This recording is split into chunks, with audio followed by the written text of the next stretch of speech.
Rajim. Bismillahirrahmanirrahim. Alhamdulillahi rabbil alamin. Wassalatu wassalamu ala sayyidil mursalin wa ala alihi wa sahbihi ajma'in. Rabbi syrah li sadri wa yassir li amri wahlul 'uqdatam min lisani yafqahu qawli. Subhanaka la ilma lana illa ma 'allamtana innaka antal alimul hakim. Wala haula wala quwwata illa billahil aliyyil azim. Kitab Fathul Mu'in, muka surat 66. Petok bawah sekali. Petok bawah sekali.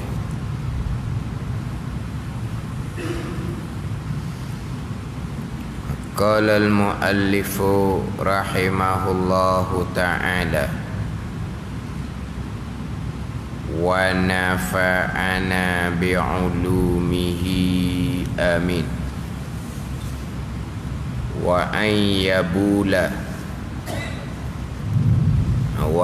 yabula man anzala qabla an yaghtasila liyakhruja ma baqiya bimajrahu. Ia tulis situ 3 sunat ketika mandi wajib, sunat ketika mandi sunat. Yang ketiga, kencing sebelum mandi. Sunat kencing sebelum mandi. Sunat kencing sebelum mandi ni bagi orang yang wajib mandi sebab inzal, ya, dalam kurungan tu mengeluarkan air mani. Sunat mandi tu, sunat kencing sebelum mandi ini agar sisa-sisa mani ikut keluar bersama kencing itu.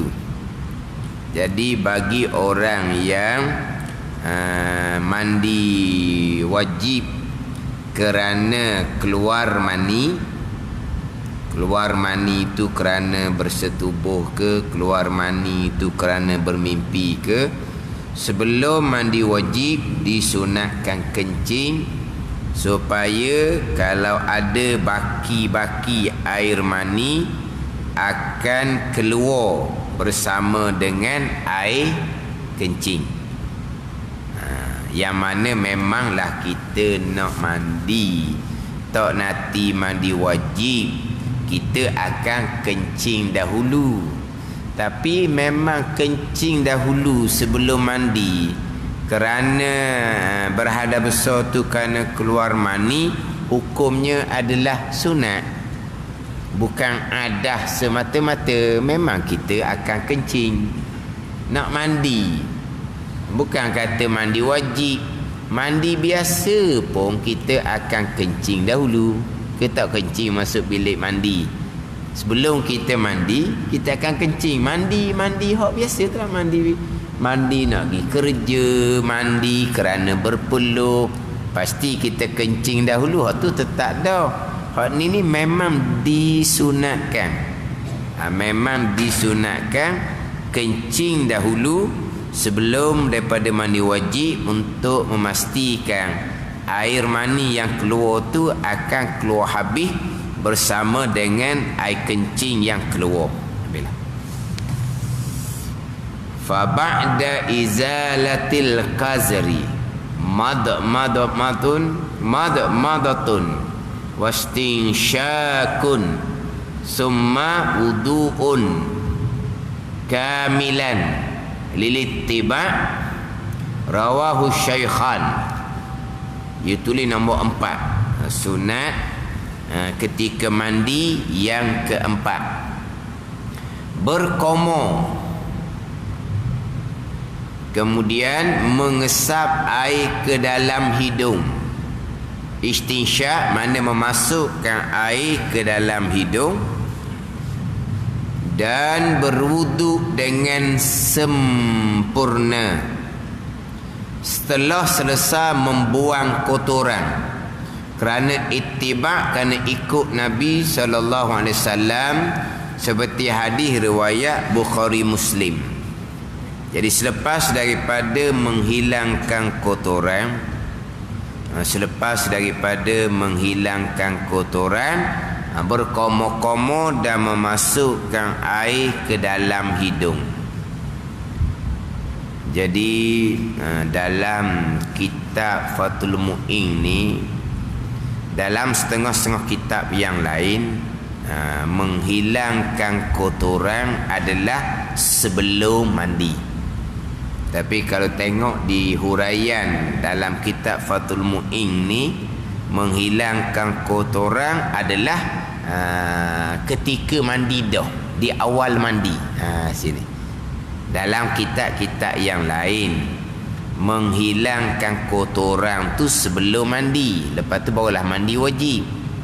Tapi kalau tengok susunan dalam Fathul Mu'in ni, menghilangkan kotoran ni selepas daripada kita sudah berniat mandi wajib. Sebab berniat mandi wajib tu menghilangkan kotoran. Kalau kira kepada pembicaraan di sini, sebab hok minggu lepas tu saya tak hurah hok minggu lepas. Musuh 66, dia petok yang kedua daripada bawah. Hok petok yang kedua dari bawah tu hok baris yang kedua. Wa najisin kamaziyin wa in kafa lahuma ghaslatun wahidatun. Wa in kafa lahuma ghaslatun wahidatun. Kalau faham di ayat di sini, menghilangkan kotoran adalah di dalam mandi wajib dah, bukan sebelum. Kalau tengok pada ayat kitab ni, mana menghilangkan najis seperti mazi ketika mandi wajib, sekalipun memada bagi keduanya, bagi mengangkat hadas dan menghilangkan najis, ghaslatun wahidah, oleh basuh yang satu. Jadi ayat ni agak payah sedikit ni. Wa nijisin kamaziyin wa in kafa lahuma ghaslatun wahidah. Maknanya ketika mandi wajib itu, kalau kita faham sini, disunatkan menghilangkan najis. Selepas daripada tu barulah meratakan air untuk mandi wajib. Sekalipun memada bagi mengangkat hadas besar dengan menyucikan najis oleh satu basuhan. Dia begini, dia atas pandangan muktamad, pandangan Imam Nawawi, dengan air yang satu dia boleh dua kegunaan. Mana menghilangkan najis serta mengangkat hadas. Ni bicara mengangkat hadas besar kalau mandi wajib, termasuk mengangkat hadas kecil ketika berwuduk. Termasuk mengangkat hadas kecil ketika berwuduk. Dia terangkat di anggota wuduk ada najis. Kita ketika berwuduk, kita basuh najis dengan air yang sama, terangkat hadas kecil dengan satu air. Sama juga dengan ketika mandi wajib. Ketika mandi wajib, jadi dengan air untuk menghilangkan najis tu, terang ni suci juga najis yang ada di anggota mandi wajib. Sebab tu dalam kitab Fathul Mu'in ni, dan juga dalam kebanyakan kitab, ini pandangan Imam Nawawi, rukun mandi wajib hanya dua. Niat rukun yang pertama, meratakan air rukun yang kedua. Tapi kalau tengok dalam kitab Wisyahul Afrah, didatangkan rukun mandi wajib 3. Niat, menghilangkan najis dan meratakan air. kepada sekalian tubuh. Dia letak rukun juga menghilangkan najis. Sebab atas pandangan Imam Rafi'i, dengan air yang satu hanya boleh menghilangkan najis. Di tempat najis yang sudah hilang tadi belum lagi terangkat hadas besar, dia kena rata air yang lain pula. Cuma kita kurang memahami sebab kalaulah ketika mandi wajib ada najis, kita untuk basuh najis untuk mandi wajib itu bukan sekali air, berkali-kali air. Contoh dia begini. Kalau saya sebut minggu lepas tu, orang istinja ketika mandi wajib. Dia selepas qada hajah, dia belum istinja. Dia turun kepada tempat mandi, dia pun mandi wajib. Dalam mandi wajib tu dia istinja. Dia istinja, memang air yang digunakan tu sudah berulang kali. Faham tak ni? Tetapi belum lagi menyucikan daripada najis. Sebab nak suci najis selepas hilang dia punya sifat dia. Jadi masa kita istinja ketika mandi wajib, jadi kita tak perasan berapa kali air yang kita gunakan. Sebab air kita air pahit kan. Air pahit ni akan air yang sentiasa tu. Faham tak ni? Air sentiasa. Kalau kita pakai cetong mungkin nampak cetong kecil lah. Cetong kecil kita ambil, kita basuh. Tak hilang lagi. Air najis pun tak hilang lagi. Ambil cetong yang kedua, baru hilang air najis. Tahik tu baru hilang, sifat tak hilang lagi. Ambil cetong yang ketiga, baru nampak beberapa kali kita nampak. Sebab apa? Sebab air tu bukan macam air pahit. Air pahit tu kita ni kita letak tu kok air yang berulang-ulang. Faham tak ni? Jadi kita nak mula nampaknya kita menggunakan bekas yang kecil. Kalau cetong ni lama juga kita siram. Sebab cetong tu air cetong besar juga. Kita buat contohnya, dia hanya ada bekas kecil saja untuk cebok air. Dia ambil air dan bekas kecil, dia pun siram, dia pun gosok. Kali pertama, kali kedua, kali tiga, mungkin baru hilang air najis. Habislah tahik tu. Tapi sifat belum habis lagi. Dia pun cedok sampai ke 4-5 kali, hilanglah sifat. Baru kira basuhan yang wajib sekali, sunat meniga. Tadi berapa kali? 6 kali dah buatnya. Dia nak bilang sekali adalah ketika suci dengan hilang sifat. Jadi kalau kita buat contoh dengan bekas yang kecil yang dicebok tu, sekali, 2 kali, 3 kali, baru hilang dia punya ain tahik. Dia pun datang lagi kali keempat, kali kelima, kali keenam, kita kata hilanglah sifat dengan air yang kali yang keenam. Maka dibilang baru kali yang pertama, iaitu kewajipan menyucikan najis dengan air. Barulah sunat meniga. Datang air kali kedua boleh pada sunat, datang air kali ketiga boleh pada sunat. Sunat meniga ketika basuh najis. Tapi nak bilang basuhan najis kali pertama selepas hilang sifat. Jadi dia menggunakan cetong yang bekas yang kecil tadi, kita katalah yang keenam tu hilang sifat, yang keenam tu suci tempat najis, yang keenam tu juga mengangkat hadas besar. Dia gitu. Ini hak pandangan muktamad. Satu pandangan yang keenam tu hanya menghilangkan sifat najis, menyucikan tempat najis, belum lagi terangkat hadas besar di tempat itu, kena ambil air lain pula. Sebab dengan satu air ghaslatun wahidah tidak memada untuk dua kegunaan, mengangkat hadas besar, menyucikan najis dan mengangkat hadas besar. Tidak boleh satu air dan dapat dua guna. Tak boleh. Ini pandangan daif, pandangan Imam Rafi'i.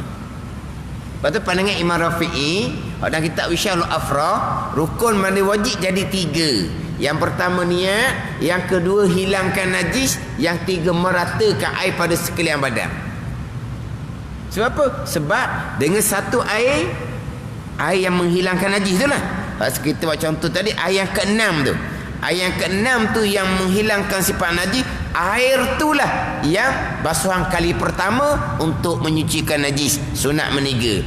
Dengan air basuhan kali pertama yang ke-6 itulah, air itu yang menghilangkan najis, dan air yang sama dapat satu laginya mengangkat hadas besar. Itu pandangan muktamad bagi Imam Nawawi. Sekalipun tetap sunat basuh najis asing, selesai basuh najis ni, istinja ni, barulah meratakan air untuk mandi wajib. Disunatkan basuh najis dahulu, walaupun dengan air basuh najis tu sudah terangkat hadas besar, tapi jangan guna air yang sama untuk mengangkat hadas besar, ambil air lain pula. Sunat seumpama itu. Anda kitab kita ni, kita cerita hak mandi wajib. Contoh di tangan kita ada najis, contoh. Jadi kita menggunakan air yang sama untuk mengangkat hadas besar ataupun hadas kecil untuk berwudu. Kita katalah di kaki kita ada najis, kita pijak tahi, kita tak basuh kaki, kita ambil air semayang, basuh muka, basuh tangan, sapu kepala, basuh kaki. Basuh kaki itu air yang keberapa yang boleh yang menghilangkan sifat najis di kaki? Kita kata air yang kedua ke, ketiga ke, pada ni. Di tempat najis tu air yang keberapa? Kita kata air yang kedua atau air yang ketiga, kita kata hilang sifat najis. Maka bersih najis di tempat tu, dan terangkat ada kecil basuhan kali pertama untuk tempat tu. Ada ni. So wudu dah dengan air yang sama yang menghilangkan najis di tapak kaki. Itu pandangan yang muktamad. Satu pandangan tidak, air tadi tu baru satu guna menyucikan najis.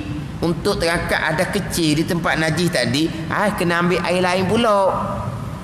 Barulah terangkat ada kecil di kaki tu, barulah sunat meniga ketika membasuh kaki. Satu pandangan tidak. Maknanya dia basuh kaki wudu serta dengan najis di tapak kaki yang kita sebut tadi kan. Air yang kedua kita kata, air pertama bau hilang najis di tapak kaki, sifat tak hilang lagi. Air kali kedua ke ketiga ke, hilang sifat najis di tapak kaki, suci tapak kaki daripada najis. Air yang sama jugalah mengangkat hadas kecil di tapak kaki. Itu pandangan muktamad. Satu pandangan tidak, baru hilang najis di tapak kaki, tapi belum lagi terangkat hadas kecil di tapak kaki di tempat najis je. Di kaki hak kawasan tak ada najis tu, terangkat dah ada kecilnya hak di tempat najis je.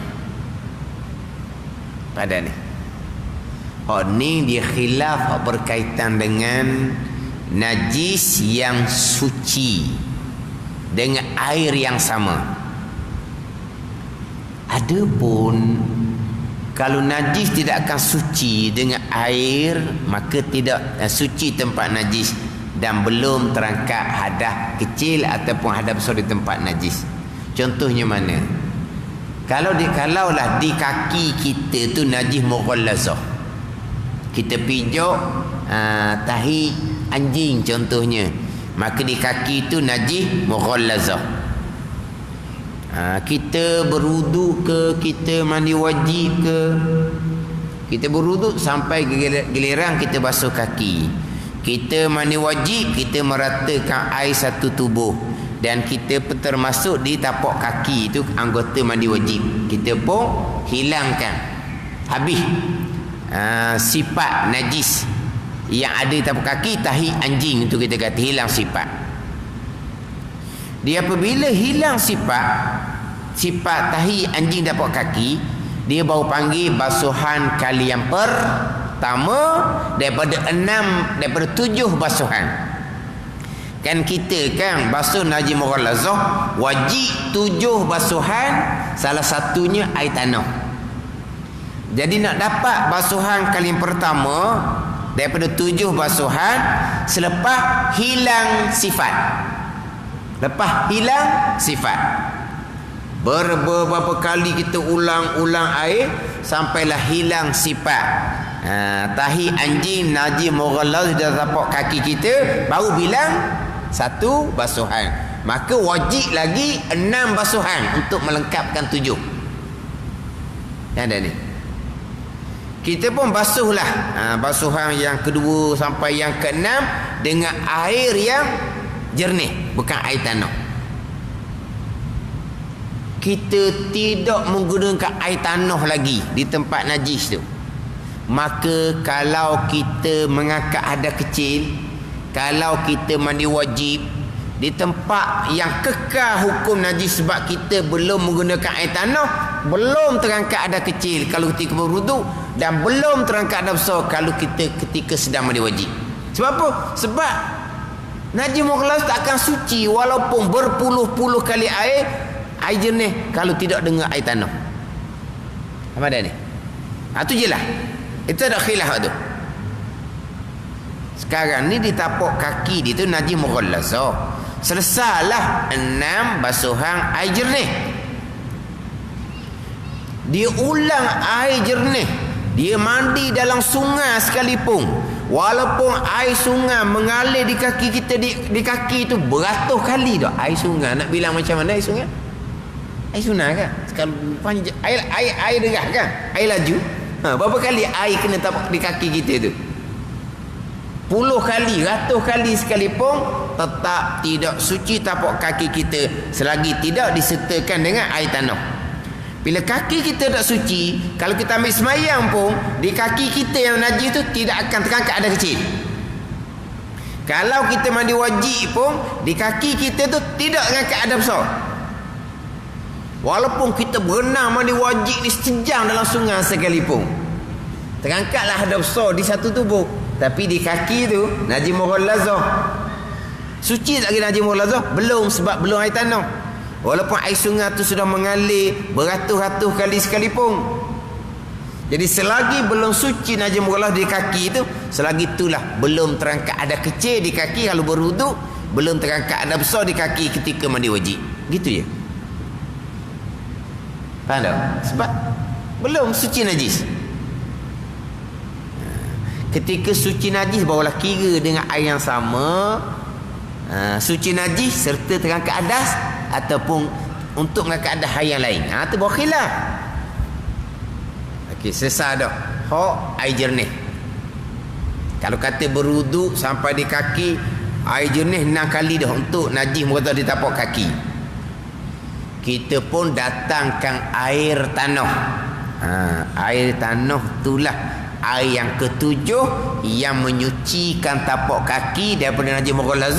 Dengan air tanah tu jugalah pandangan muktamad terangkat hadas kecil di tapak kaki. Dengan air tanah tu juga pandangan muktamad terangkat hadas besar ketika kita mandi wajib.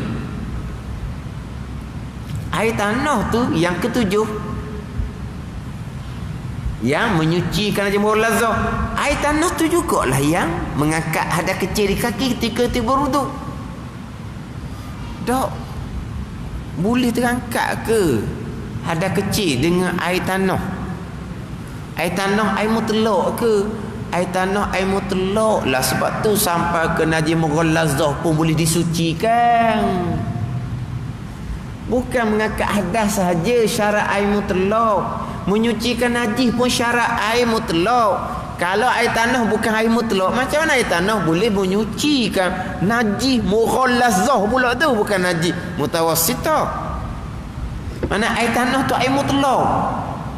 Jangan lupalah pula bab air mutlak kita dahulu. Kita bicara air mutlak dahulu.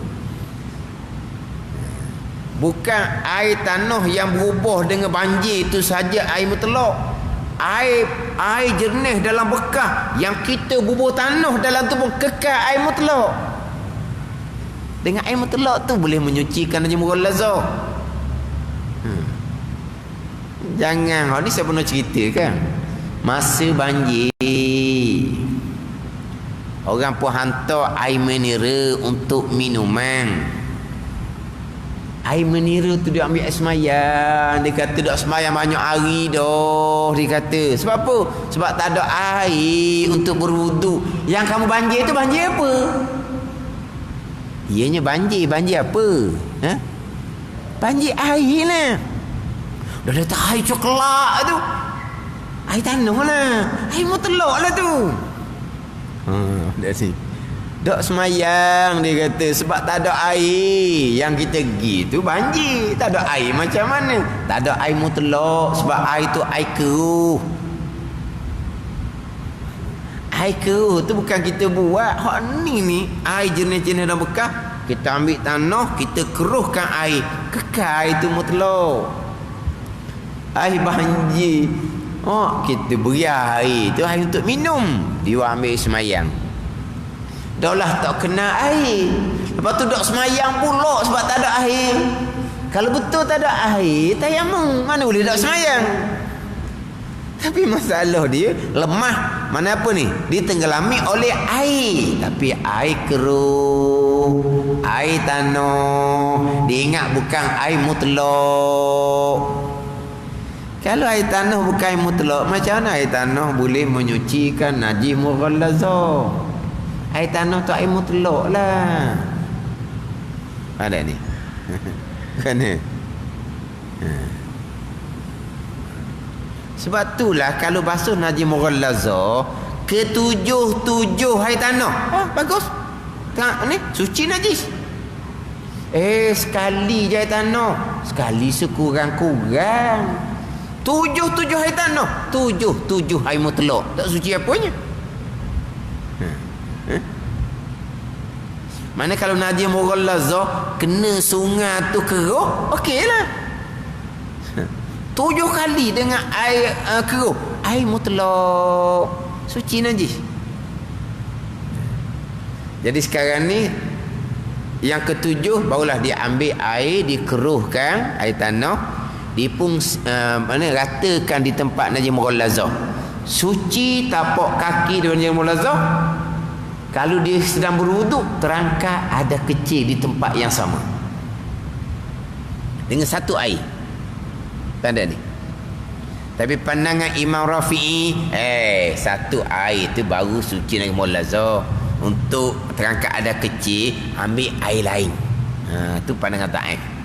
Jadi sekarang ni walaupun pandangan muktamad, wa in kafalahuma ghuslatun wahidah, sekalipun memada bagi terangkat ada besar dan menyucikan dengan air satu sekalipun, menyucikan najis asingkan, maknanya siram tempat najis dengan air tanah najis mughallazah tadi tu, ratakan pula air lain pula untuk mengangkat ada besar di tempat yang najis mughallazah.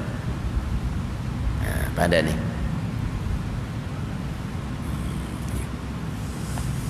sebab dia selagi di anggota kita tu ada najis yang tidak suci dengan berkali-kali air, selagi belum najis belum menyucikan dengan air tanah najis mughallazah, kalau berwuduk tidak akan terangkat ada kecil di tempat yang sama. Kalau mandi wajib tidak terangkat ada besar di tempat yang sama.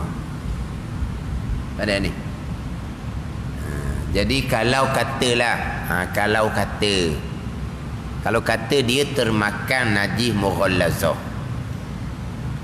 dia tahunya kemudian, kalau dia mungkinlah tangan tak pegang, dia pakai sudu contohnya, tapi dia makan, terkadang makanan tu sampai ke bibir tu anggota muka. Jadi kalau bibir tu kena najis mughallazah, berarti wuduk dia ketika basuh muka tak rata, sebab bibir tu tidak terangkat ada kecil sebab belum lagi suci daripada najis mughallazah. Wuduk dia tidak ada lah. Faham tak ni?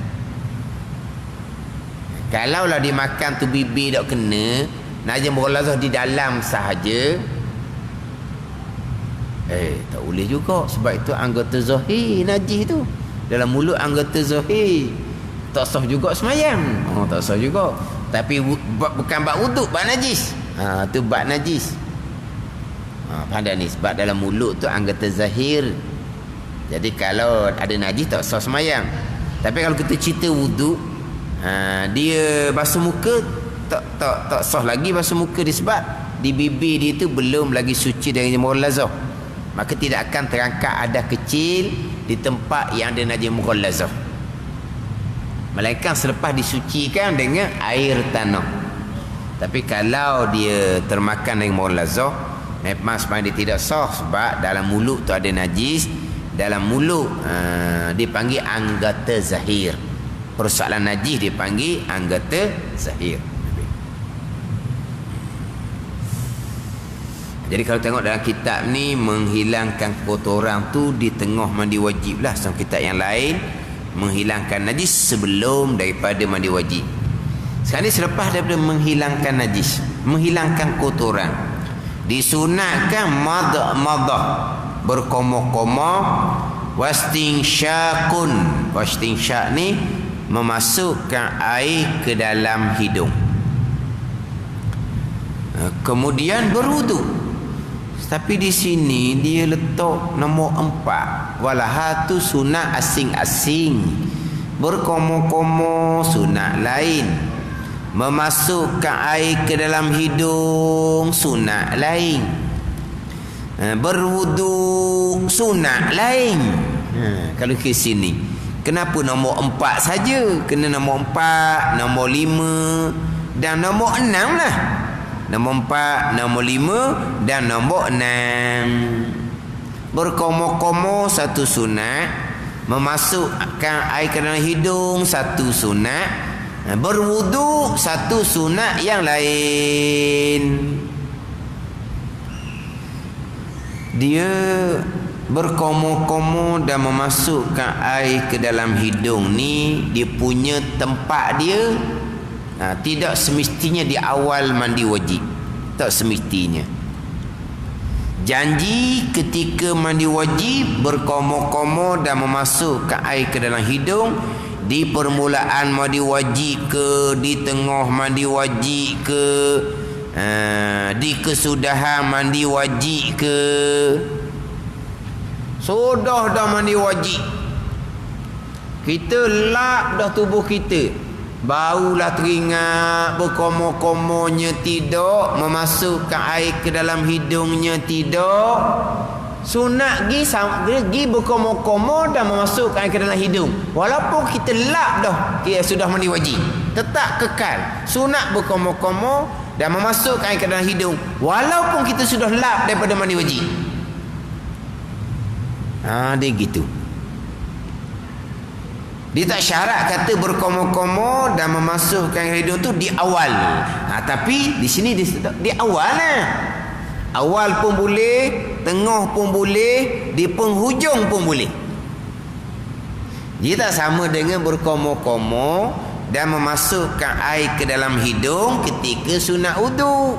Itu ada tempat dia. Selepas basuh pergelangan tangan, selepas bersugi, berkomok-komok dan memasukkan ke dalam hidung, barulah basuh muka. Ada ni. Bila kita basuh muka niat mengambil wuduk, maka sudah tidak ada tempat untuk berkomok-komok dan memasukkan ke dalam hidung. Mana dia ada tertib dia ketika berwuduk. Apa tertib dia? Berkomok-komok dan masukkan hidung ni sebelum daripada basuh muka yang kita niat fardu wuduk tu. Adapun berkomok-komok dan memasukkan ke dalam hidung ketika mandi wajib, di awal mandi wajib pun boleh, di tengah mandi wajib pun boleh, siap-siap dah mandi wajib baru teringat pun boleh. Kita lap dah, keluar dah daripada bilik mandi, tidak berkomok-komok, pergi dah di sinki tu berkomok-komok. Pergi di sinki tu memasukkan air ke dalam hidung, masih lagi disunatkan berkomok-komok dan memasukkan ke dalam hidung walaupun kita keluar dah daripada bilik mandi sekalipun. Ini mazhab Syafi'i kita. Adapun mazhab Hambali, ketika mandi wajib sama ketika berwudu, berkomok-komok bukan sunat, memasukkan air ke dalam hidung bukan sunat, bahkan wajib mazhab Hambali. Wajib di sini mazhab Hambali. Dalam mazhab Hambali, kenapa ketika mandi wajib berkomok-komok wajib? Kenapa ketika mandi wajib memasukkan air ke dalam hidung pun wajib? Kerana mazhab Hambali, dalam mulut, dalam hidung dipanggilkan anggota zahir untuk mandi wajib. Dipanggil anggota zahir untuk mandi wajib. Kan kita kan mandi wajib rukunnya meratakan air pada sekalian anggota zahir. Jadi dalam mazhab Hambali, dalam mulut tu dipanggil anggota zahir, dalam hidung dipanggil anggota zahir. Kita mazhab Syafi'inya tidak. Dalam mulut anggota batin, dalam hidung anggota batin. Ini mazhab Syafi'i. Ada ni. Sebelum ni sebut dah. Berkaitan dengan anggota zahir ketika mandi wajib, anggota zahir ketika menyucikan najis. Sebab kita mandi wajib meratakan air pada anggota zahir badan. Kemudian dalam persoalan najis pula, suci anggota zahir badan, pakaian dan tempat daripada najis. Suci anggota zahir badan daripada najis. Ketika mandi wajib meratakan air pada anggota zahir badan, menyucikan najis pada anggota zahir badan. Anggota zahir badan pada ketika mandi wajib dengan anggota zahir badan ketika menyucikan daripada najis, mazhab Syafi'i tak sama. Dalam mulut, dalam hidung ketika mandi wajib anggota batin, bukan anggota zahir. Hak zahir ni luar ni je. Ketika mandi wajib kena rata air. Dalam mulut anggota dalam, anggota batin, bukan anggota zahir. Dalam hidung pun anggota batin, anggota dalam, bukan anggota zahir. Cuma disunatkan berkomo-komo dan memasukkan sunat saja. Tapi dalam mulut bukan anggota zahir, dalam hidung bukan anggota zahir. Melainkan mazhab Hambali. Mazhab Hambali dalam mulut anggota zahir, dalam hidung anggota zahir. Ketika mandi wajib, wajib kena berkomo-komo dan memasukkan air ke dalam hidung. Adapun ketika menyucikan daripada najis, dalam mulut, dalam hidung, mazhab Syafi'i panggil anggota zahir, bukan anggota batin. Sebab tu kalau orang yang tersalah makan najis mughallazah, dia kena berkomo-komo dengan air tanah dalam mulut dia. Sebab itu anggota zahir. Ni tekak ni belah anggota batin. Dia makan najis mughallazah tersalah. Najis mughallazah ni akan melalui tengkok dia. Mana tengkok dia pun ni najis mughallazah. Maidah perut dia pun najis mughallazah. Tapi itu batin. Itu tidak dikira. Yang dikira hanya zahir. Zahir ni makhraj ha keluar tu hak zahir dia. Jadi dalam mulut ni anggota zahir, dalam bak najis dia kena berkomo-komo dengan air tanah. Anggota zahir dalam bak najis, anggota batin dalam persoalan mandi wajib. Ingat tak? Kita bicara dah dahulu. Mana tak payahlah telang air tanah dah perut. Apa ni tekak najis mughallazah? Telanglah. Biar kecing tu air tanah. Tak. Ni, dalam perut ni najis mughallazah juga. Batin. Ada ni. Kita bicara bab puasa. Bab puasa dalam mulut, dalam hidung bukan rongga, dipanggil anggota zahir. Bab puasa kan? Mulut bukan rongga. Sebab tu boleh berus gigi sebab bukan rongga, dipanggil anggota zahir, bukan rongga. Dalam hidung bukan rongga. Koreklah tak hidung tu bukan rongga. Rongga ni dalam di bawah rongga. Hak tepat tak hidung tu bukan rongga. Itu dalam bab puasa. Bukan kira batin, bukan kira rongga. Dia tak sama dalam masalah. Hak dalam mulut ni dalam persoalan mandi wajib, persoalan najis, persoalan puasa. Jadi dalam mazhab Syafi'i, dalam mulut, dalam hidung adalah anggota batin. Ketika mandi wajib, berkomo-komo untuk meratakan air dalam mulut sunat. Memasukkan air ke dalam hidung untuk meratakan lubang hidung tu sunat. Sebab apa? Sebab itu bukan termasuk anggota zahir muka. Dia sudah kira anggota dalam. Dia gitu. Kenapa mazhab Hambali wajib berkomo-komo ketika mandi wajib? Kenapa mazhab Hambali wajib masuk ke air hidung ketika mandi wajib? Sebab mazhab Hambali dalam mulut, dalam hidung anggota zahir ketika mandi wajib. Pada ni kita mazhab Syafi'i hanya sunat berkomo-komo dan memasukkan air ke dalam hidung. Sunat juga di awal mandi wajib, di tengah mandi wajib, sudah siap dah mandi wajib, lap dah air tu keluar daripada bilik mandi dah, barulah teringat belum berkomo-komo dan masukkan dalam hidung. Pergi di sinki tu berkomo-komo dan memasukkan dalam hidung, masih lagi dapat pahala sunat ni. Ni sunat berkomo-komo dan memasukkan air ke dalam hidung.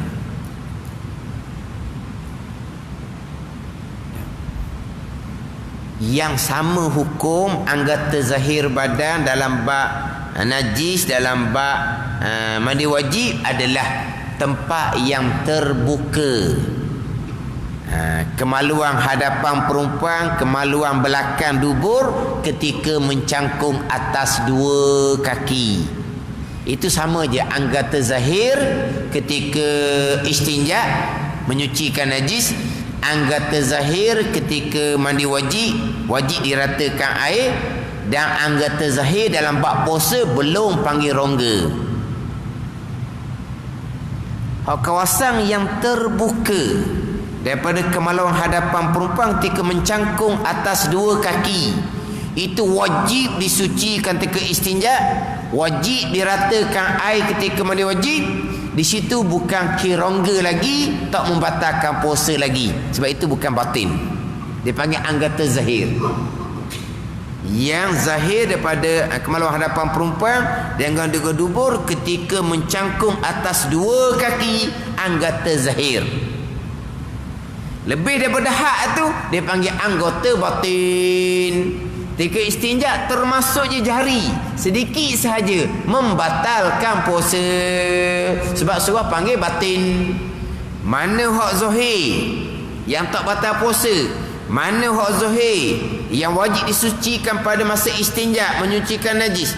Mana hak zahir ketika meratakan air ketika mandi wajib? Tempat yang terbuka ketika mencangkung atas dua kaki. Itu dia panggil anggota zahir. Ada ni. Sebab tu kalau orang mandi wajib tiba-tiba berdiri tanpa mencangkung atas dua kaki, menyebabkan tidak rata air ketika mandi wajib. Tadi dia mencangkung tadi dia istinja, beres suci, dia pun turun tempat mandi, dia pun mandi wajib. Dia lupa nak mencangkung semula. Sebab di tempat tu sudah bersih masa istinja. Sekarang ni ketika mandi wajib ni tak rata air di tempat tu kalau berdiri. Tadi dia qada hajat sebelum mandi wajib. Tak ada ni? Dia istinja bersih, suci molek dah. Okey bab istinja. Dia pun turun tempat mandi, dia pun siram air, niat mandi wajib. Dia tak duduk mencangkung dah sebab dia tempat tu sudah bersih. Bersih mana?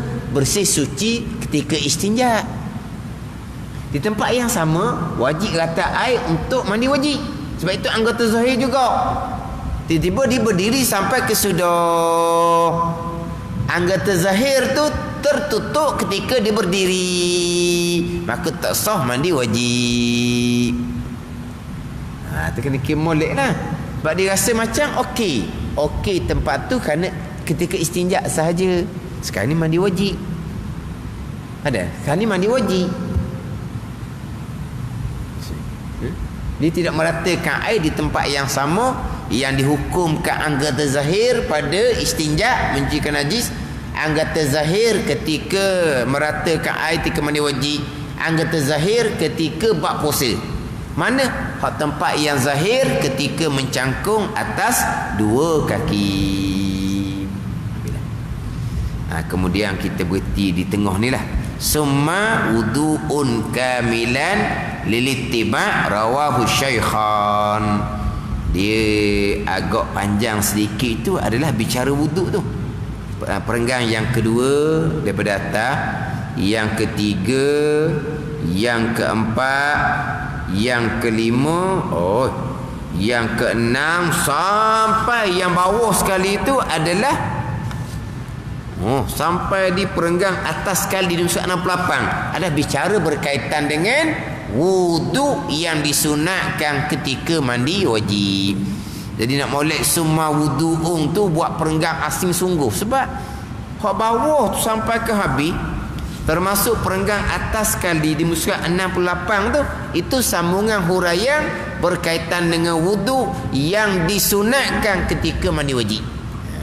Pembicaraan tu summa wudu'un kamilan lilittiba' rawahu syaikhan, sampai ke bawah tu ada pembicaraan wuduk tu lah.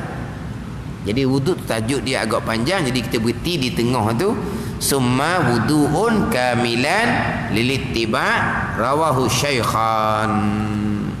Wallahu a'lam. Bismillahirrahmanirrahim. Alhamdulillahirabbil alamin. Wassalatu wassalamu ala sayyidil mursalin wa ala alihi wa sahbihi ajma'in. Allahumma ftah alaina futuhal arifin. Allahumma allimna ilma akdamin wa fahimna famasabikin warzuqna ruqat talibin. Allahumma zidna ilma wa alhiqna bis salihin. Wa sallallahu ala sayyidina Muhammadin wa ala alihi wa sahbihi wa sallam. Walhamdulillahi rabbil alamin.